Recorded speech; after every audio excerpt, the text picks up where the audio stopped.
Okay, so Flight Risk soars into interesting heights, and quite honestly, I'm not going to sit here and say that it was horrible, but it wasn't the greatest film. It was still quite entertaining.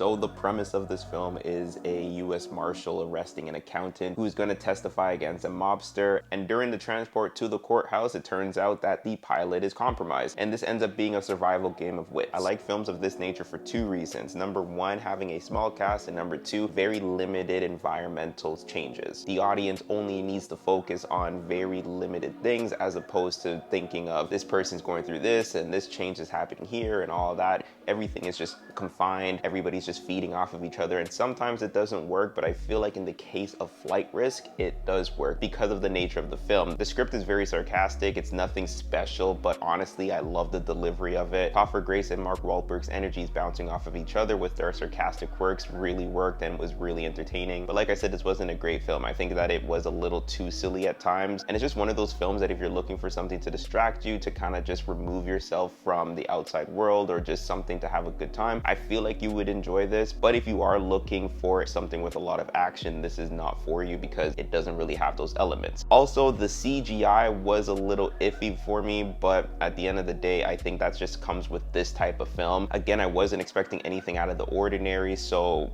yeah, I really do think that this film was entertaining, not great, and I'm gonna put it in the B tier.